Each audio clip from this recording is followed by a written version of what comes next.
Bonjour et bienvenue pour cette nouvelle édition d'En Bref. Clap de fin pour la semaine des droits des femmes, qui s'est achevée par une table ronde autour de deux écrivains.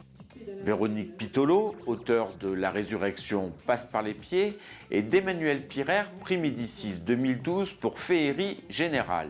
Thématique de cette rencontre, la construction sociale de la féminité. Dans l'écriture, c'est jamais une question que je me pose vraiment, la question d'être femme ou pas. J'ai toujours souhaité écrire pour l'ensemble de l'humanité, mais bizarrement, en fait, ça, c'est quand même un thème qui traverse sans arrêt mes livres, sans que je le veuille vraiment, à vrai dire. J'ai théorisé en fait la femme de 30 ans, nouvelle génération, dans le livre précédent.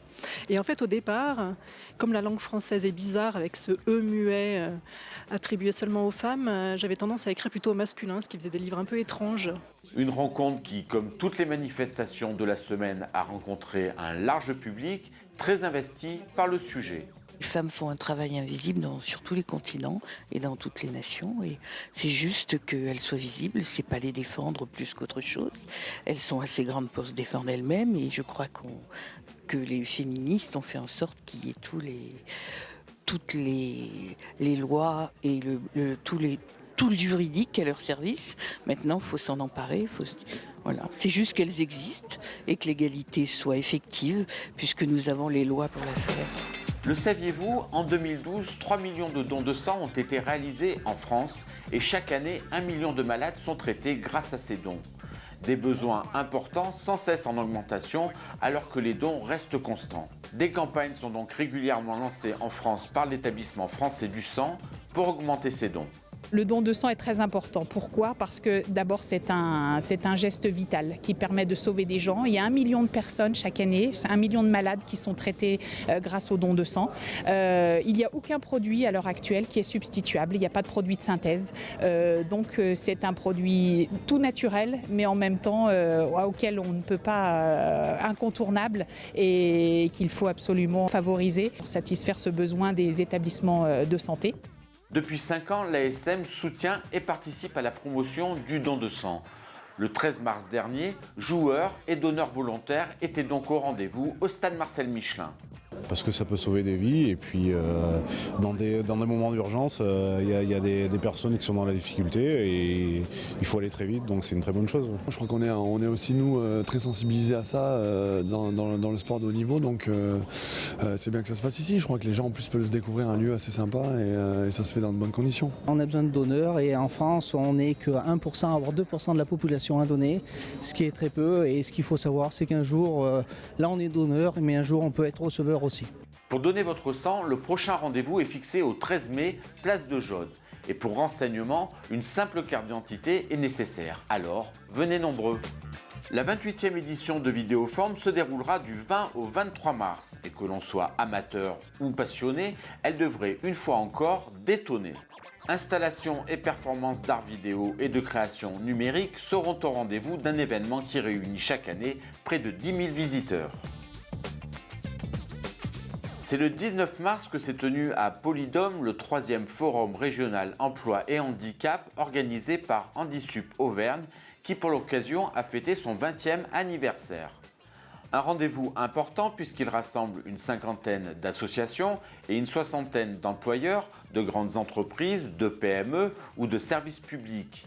Objectif, atteindre l'autonomie et l'emploi durable pour les personnes en situation de handicap. L'occasion de rappeler que Clermont-Ferrand a été classé par l'Association des paralysés de France à la 14e place sur 90 villes pour son action en faveur de l'accessibilité. La ville de Clermont-Ferrand se mobilise toujours autant pour la réussite des jeunes. Et pour cette 7e édition, 10 rencontres-actions sont programmées du 26 mars au 10 avril. La première aura lieu à l'UFCV Auvergne rue Montlosier et la dernière à la médiathèque de Croix-de-Néra. Pour connaître toutes les dates, rendez-vous sur le site de la ville.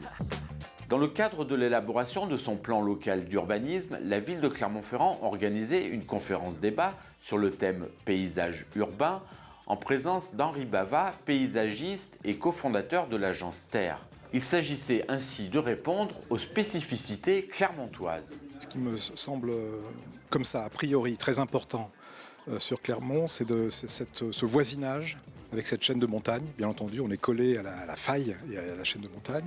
Et de l'autre côté, on a ces plaines agricoles et l'Allier et la rivière. Donc d'être entre une rivière, même si elle est légèrement lointaine, et la montagne, on a cette situation d'entre-deux et on a des connexions avec ces deux éléments de paysage très forts qu'il faut renforcer. Tout le monde est conscient ici que la nature est aux portes de la ville. Faut-il que la ville soit charmante, que la ville soit sensuelle, soit consciente de cette nature à sa porte, et que la ville présente des éléments très clairs d'aménagement, des matériaux, des ambiances, des lieux, qu'elle s'ouvre aussi sur ce paysage qui est autour. Donc c'est l'élément de connexion, la connectivité entre la ville et ce paysage autour est important, et aussi la ville en elle-même doit se bonifier, doit s'améliorer, et doit être en rapport, doit être en harmonie, on va dire, avec ce site splendide qui est autour. Du 1er au 7 avril prochain se déroulera la 11e semaine du développement durable avec comme thème central la transition énergétique.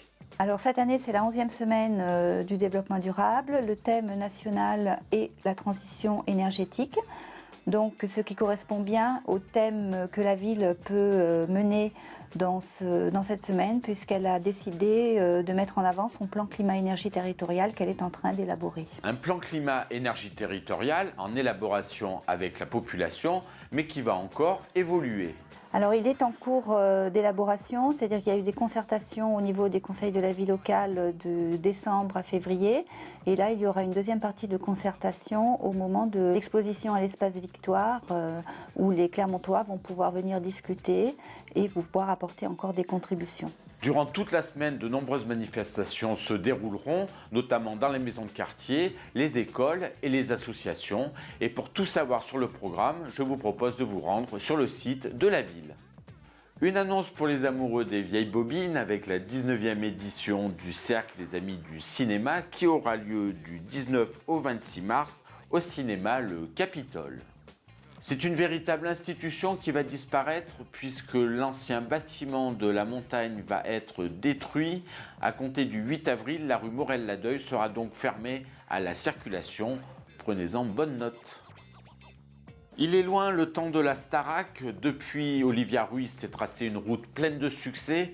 Elle revient avec le calme et la tempête à la Copée à 20h30 le 21 mars. Deux infos sport pour terminer. Tout d'abord en basket, le Stade Clermontois Basket Auvergne reçoit dans son gymnase de Fleury le Stade Montois le 23 mars à 20h. Et en football, le Clermont Foot reçoit le 29 mars à 20h le RC Lens. Voilà, c'est terminé pour cette édition. Merci de nous avoir suivis. Rendez-vous la semaine prochaine. Et d'ici là, comme toujours, soyez forts.